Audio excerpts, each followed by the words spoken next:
Okay, somebody's coming. Okay, good morning, everyone. We are in the annual collection for children's homes and all of our Sunday school classes.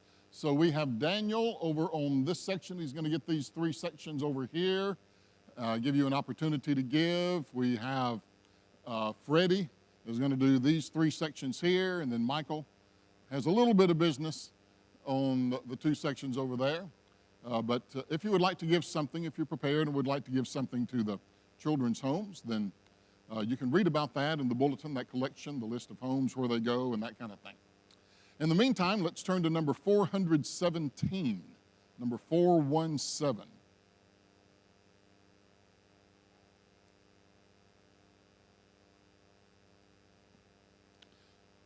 We'll do the first two verses of 417. Where he leads, I'll follow. Sweet are the promises, kind is the word, dearer far than any message man ever heard. Pure was the mind of Christ, sinless I see. He the great example is an pattern for me. Where he leads, I'll follow.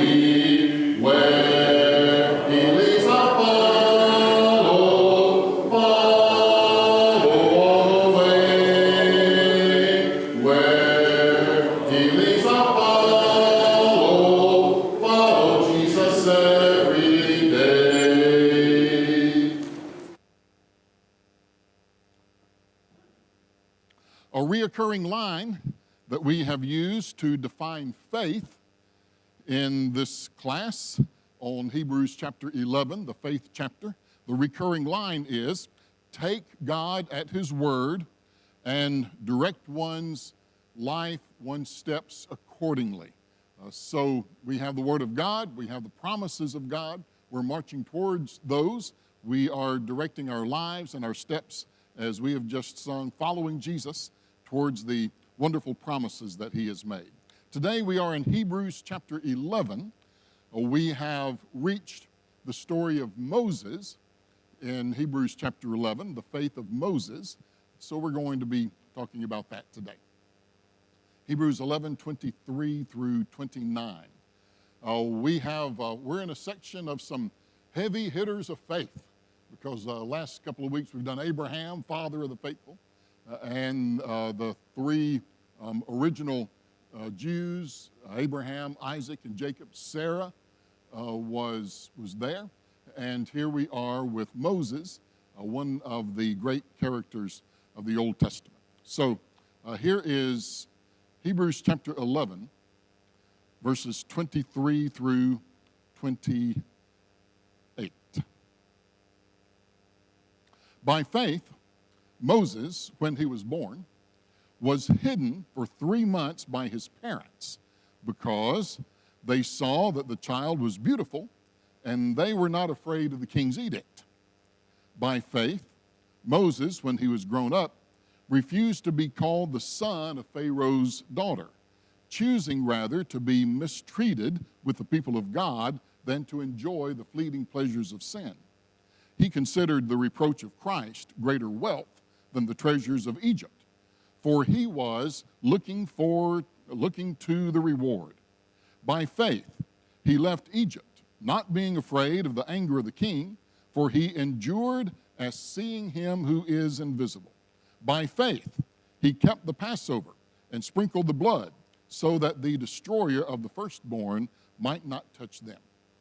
So we have these several verses on Moses, and as we read that together, we are struck with just the choice after choice after choice action after action after action that Moses engaged in, living his life by faith.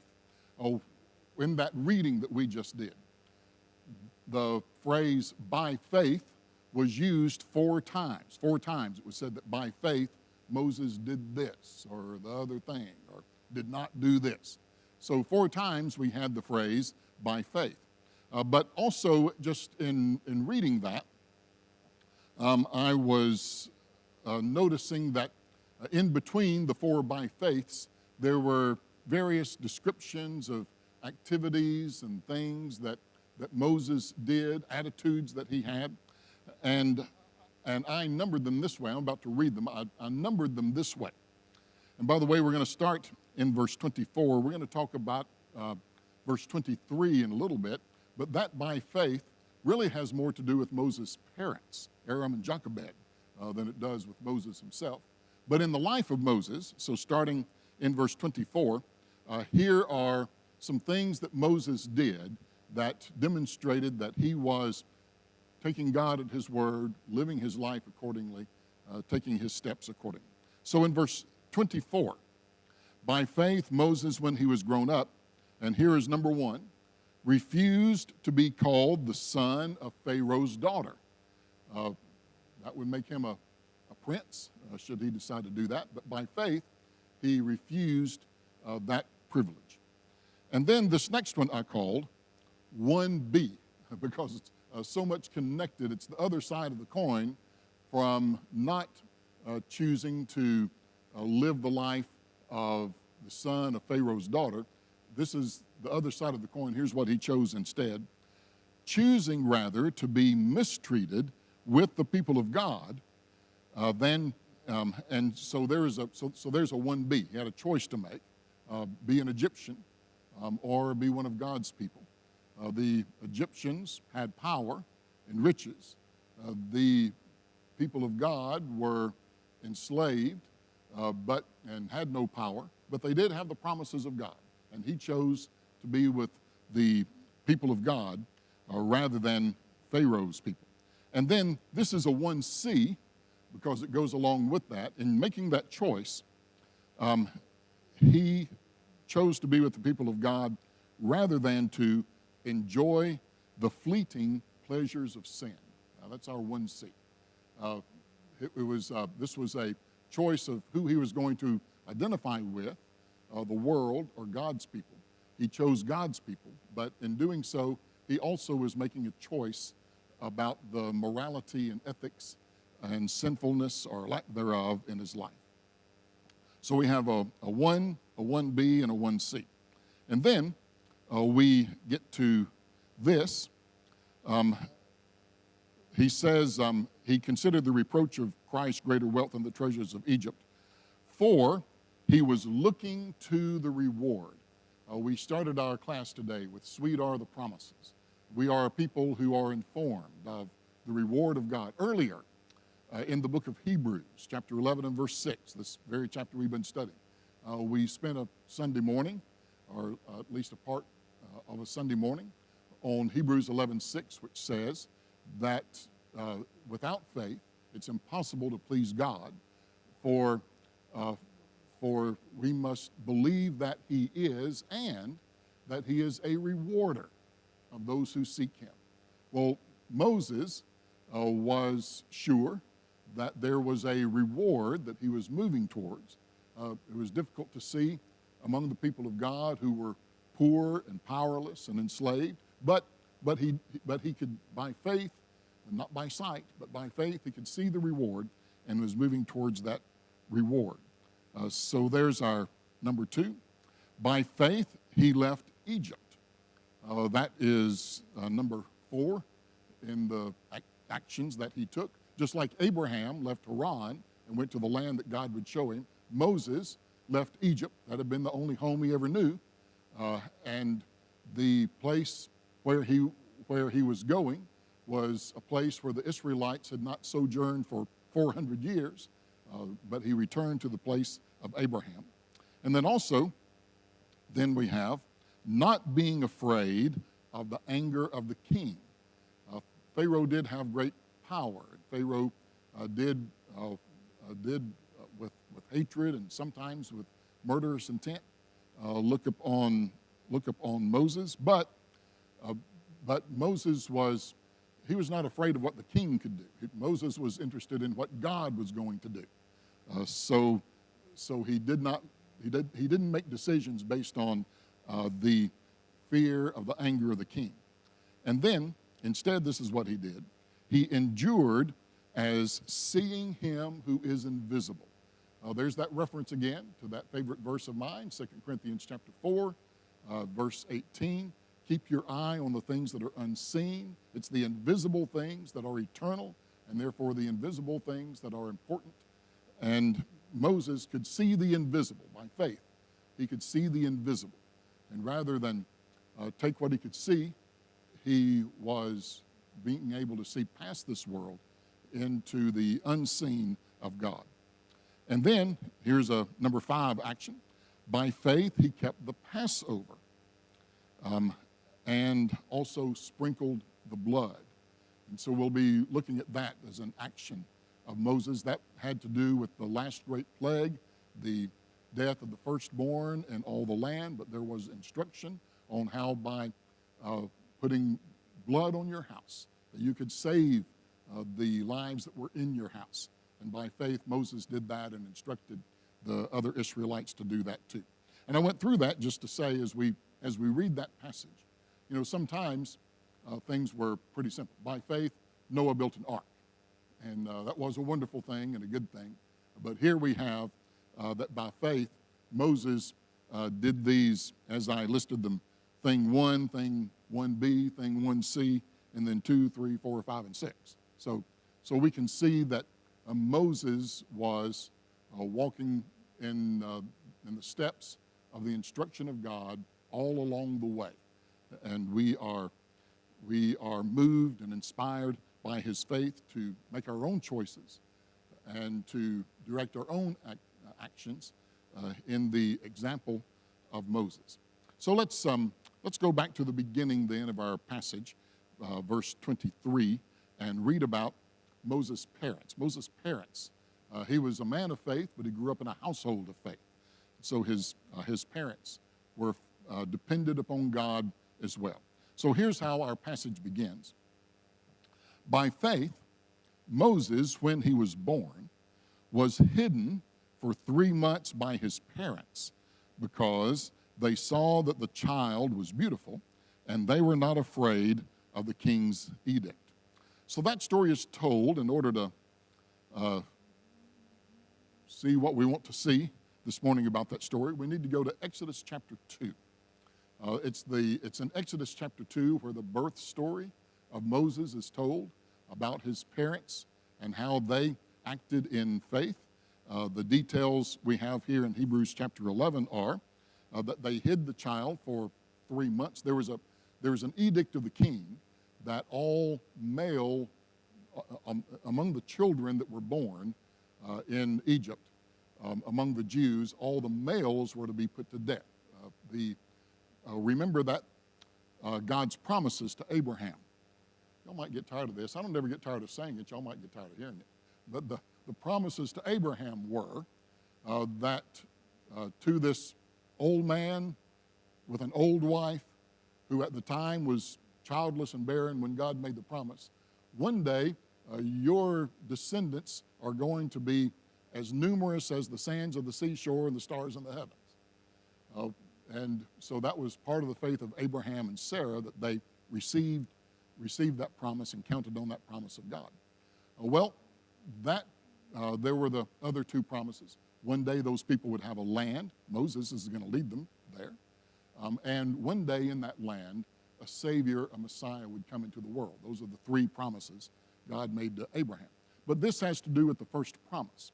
While the Israelites were enslaved in Egypt, they were a growing by number people. And as a matter of fact, their numbers had reached such a point, their population had grown to such a degree that Pharaoh said, they've got so many people, if they ever get organized and decide to revolt, we might have we might have too much on our hands for us to handle. And so for that reason, he had issued this edict that that among the births of the people of Israel, and apparently there were, by the promise and power of God, there were many, he issued this edict that the males be put to death.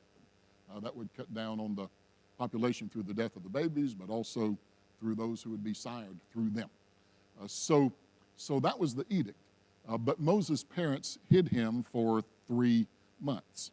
3 months, we can just assume is because that's about as long as you can hide a baby and keep the baby quiet without people noticing.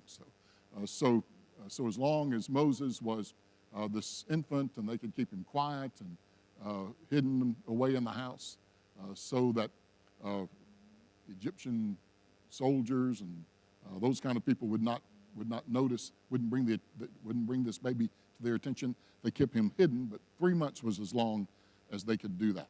And so then, in Exodus chapter 2, verse 3 says about Moses' mother, when she could hide him no longer. We need to address this too. I'm sorry. Verse 2. The woman conceived and bore a son, and this is the way my ESV reads. And when she saw that he was a fine child, she hid him for 3 months. In Hebrews chapter 11, the language that's used there is, they saw that the child was beautiful. So maybe we need to think for a moment about what it means, what our Bible means when it says that Moses was a fine child. And depending on the translation you have, it might say beautiful there, just like it does in Hebrews 11, or exceptional, or handsome is one of the words that comes up. And that those words also come up as translations of the Hebrews 11 passage.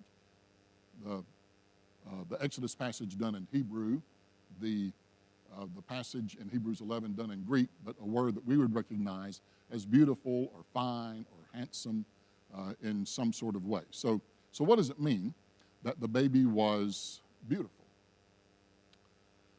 Well, every parent thinks their baby is beautiful, right? So everybody thinks that. We have a good-looking baby on our hands. And so babies are cute, but it does seem that there's a little bit more than that going on here.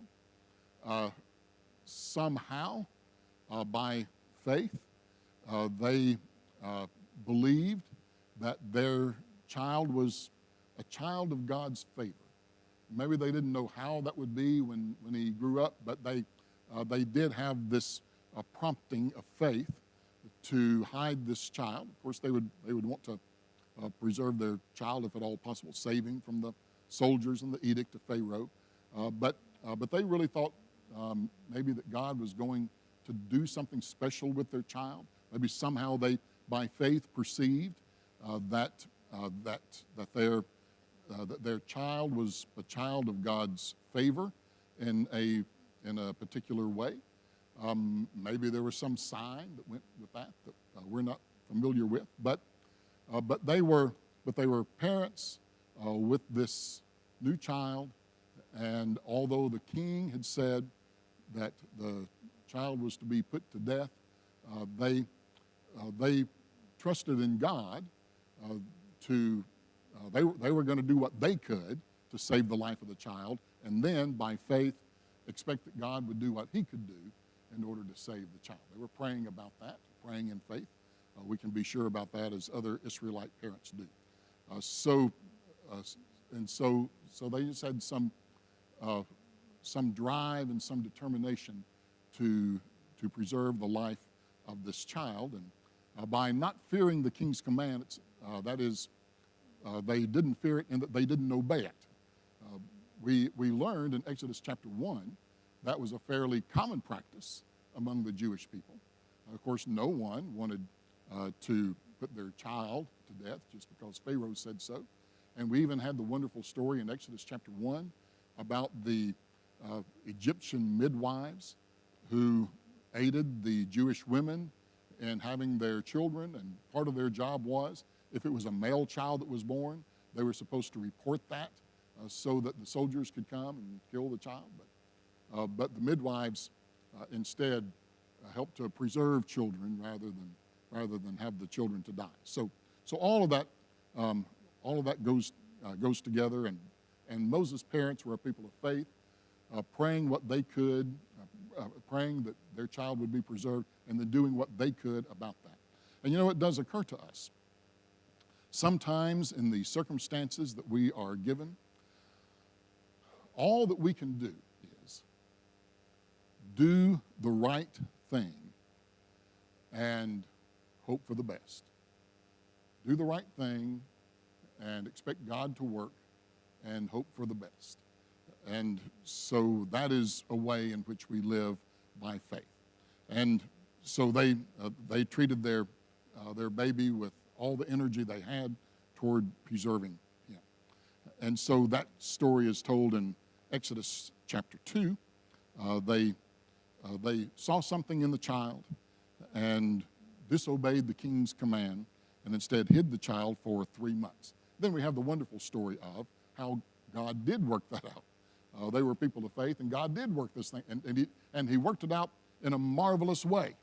And it likely had something to do with the physical beauty of the child, as we've been reading. Because when Pharaoh's daughter saw the child in the basket on the river Nile, and she knew that it was a Hebrew baby, and she knew her own father's edict about having the male babies killed, apparently her reaction was, that baby is so beautiful, we can't kill it. As a matter of fact, I want it. And so she brought the baby into the palace, and she hired by the quick wits of Miriam, who was there.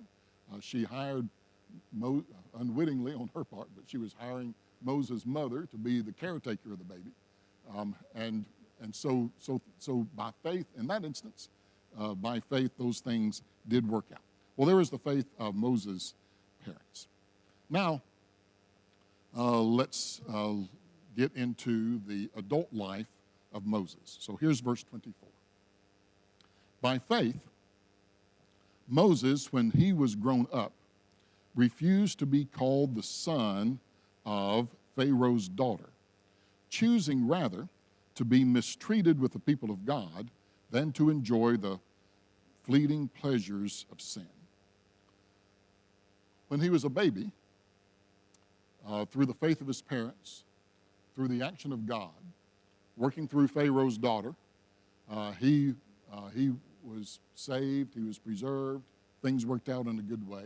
But now, Moses is an adult. There was a time when he didn't have any choice or power in what was going on, but now that he's an adult, he does.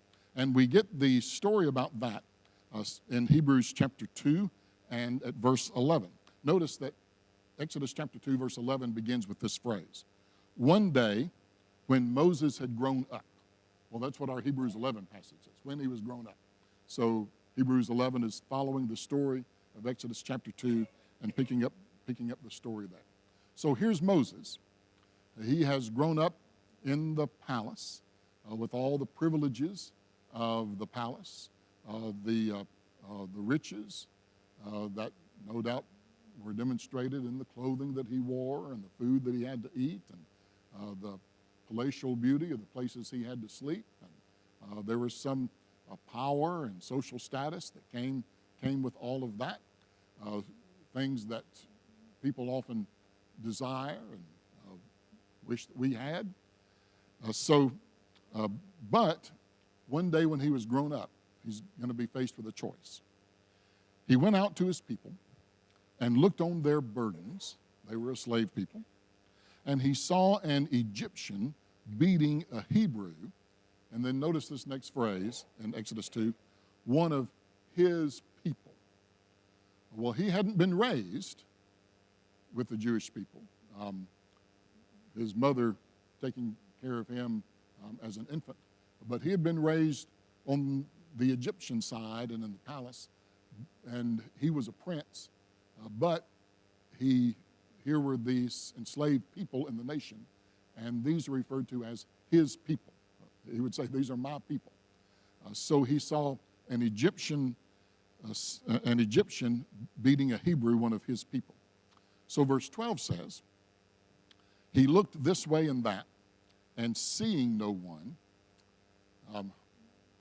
apparently there was someone, because word gets out. Sometimes we look around, we don't see anyone, and we think I can get away with this because I don't see anyone, but someone sees. God certainly sees.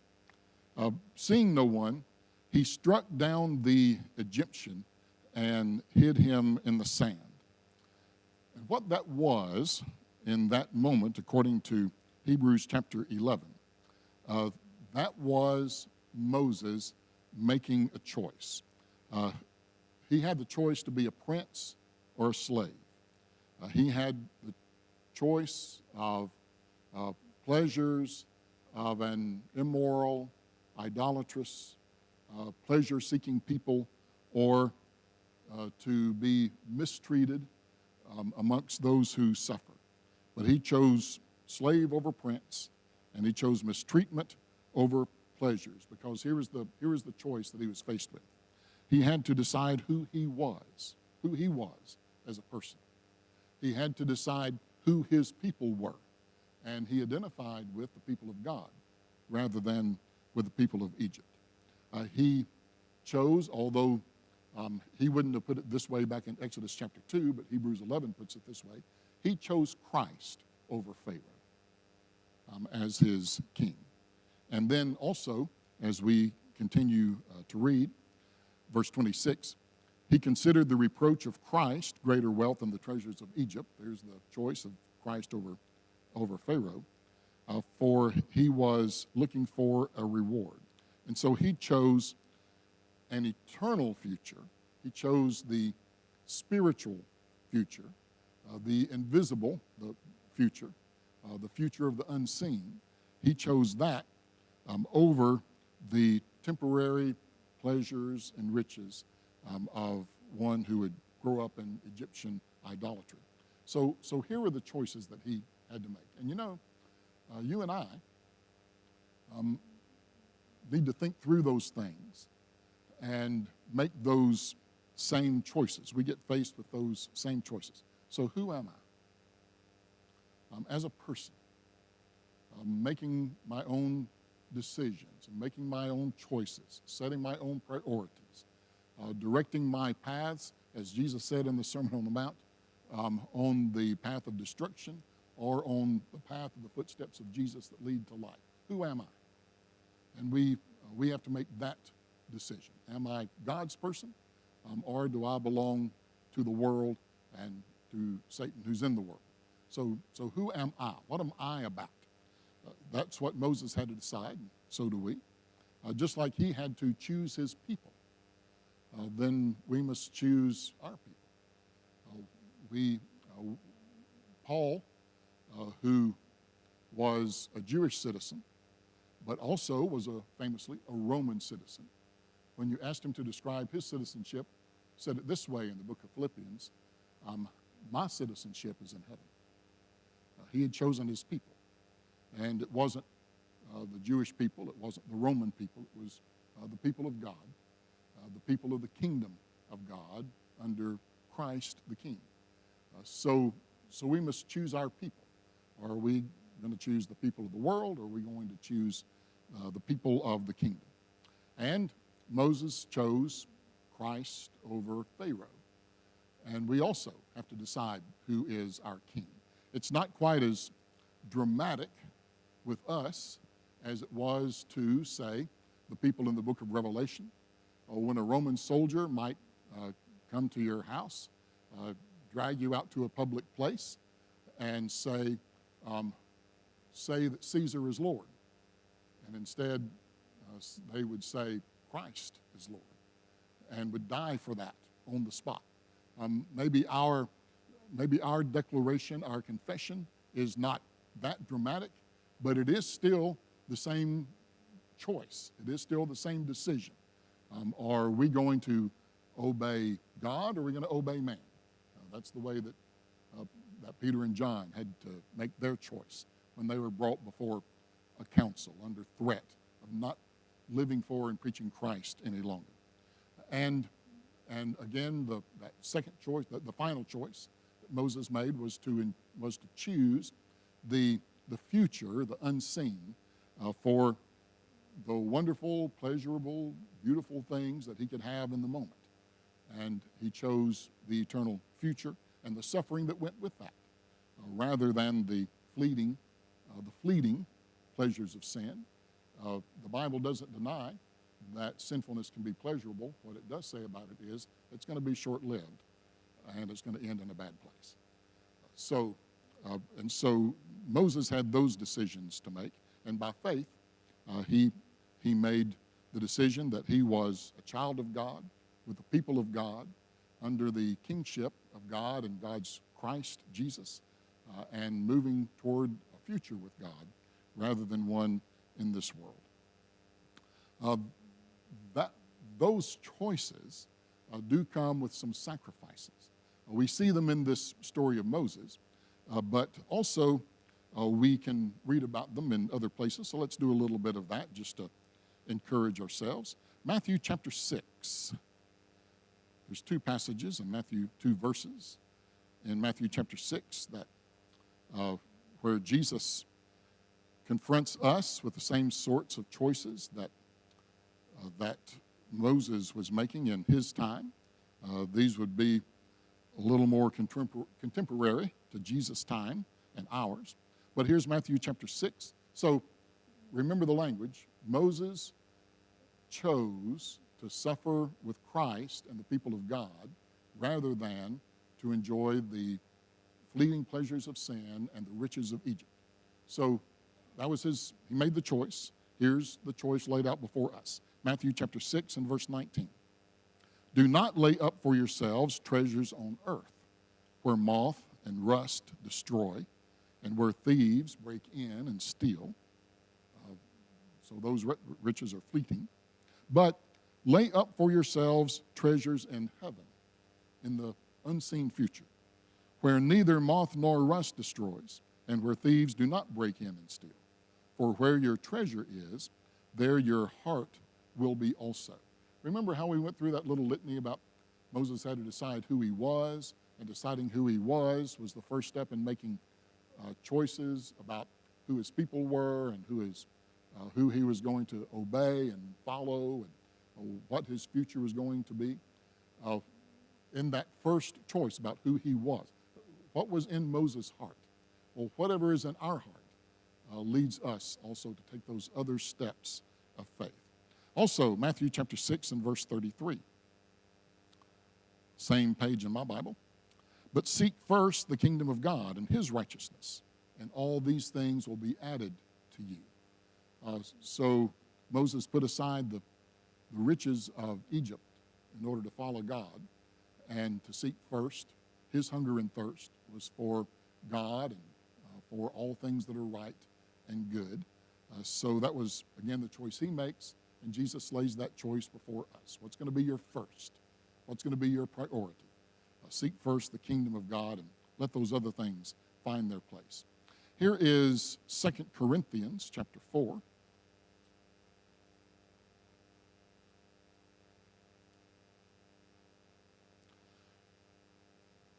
I think people in here are familiar with the life of Saul of Tarsus and how that life greatly changed, so much so that the name change became Paul of Christ rather than Saul of Tarsus.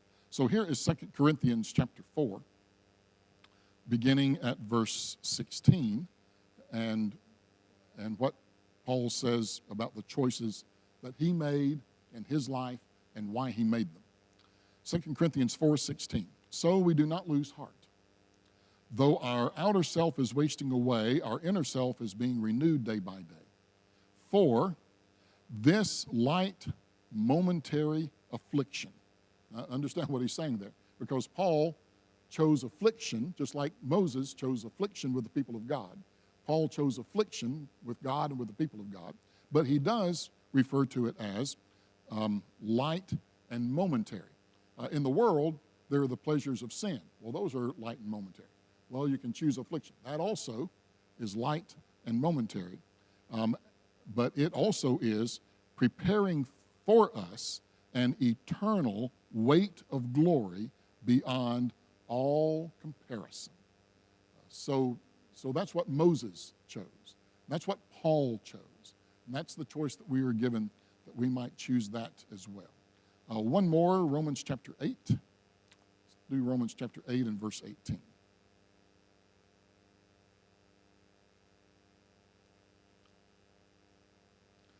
Moses considered, remember that word? Moses considered the riches of God to be greater than all the wealth in Egypt. Well, here's a consideration that Paul made.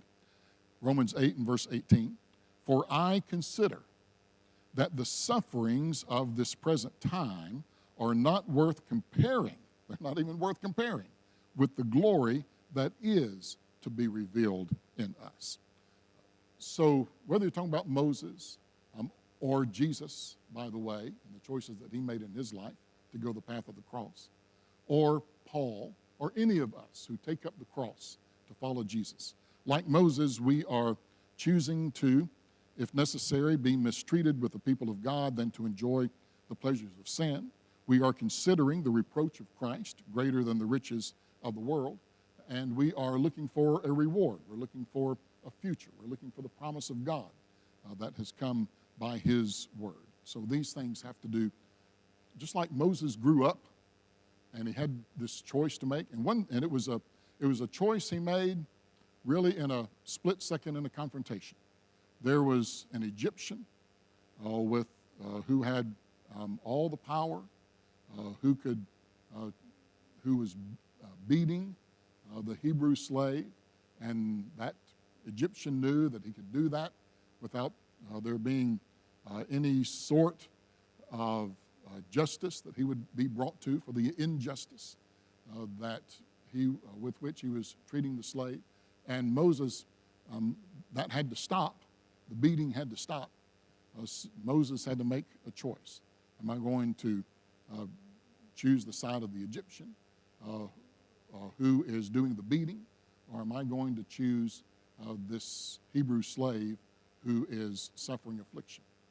And he chose the people of God and God himself, and decided that's who he would be. And in doing that, he was choosing the side of affliction, the side of suffering. And if this is what it takes to follow God, then that's what he would do. So continuing then, in Hebrews chapter 11, here's verse 27 now. By faith, he left Egypt, not being afraid of the anger of the king, for he endured as seeing him who is invisible. That's put in sort of a funny way, considering when we go back to Exodus chapter 2 and read the story in the language that's there, because this verse says, by faith he left Egypt, not being afraid of the anger of the king. But here's the reading, here's the way that Exodus chapter 2 reads. When it was revealed that Moses had killed this Egyptian who was beating the slave, then it is, the story is described in this way. Here's verse 14 of Exodus 2. Some Hebrews actually brought it up to him. They were no doubt jealous of the horse he rode and the clothes he wore, and who they thought he identified with. And so they asked him this question, verse 14. Who made you a prince or a judge over us? Do you mean to kill me as you did the Egyptian? So Moses knew it was known. If they knew it, it would get around and Pharaoh would know it. And then the next line is, so surely this thing is known. And the verse 15 reads then this way, in the middle of verse 14. Then Moses was afraid and thought, surely this thing is known.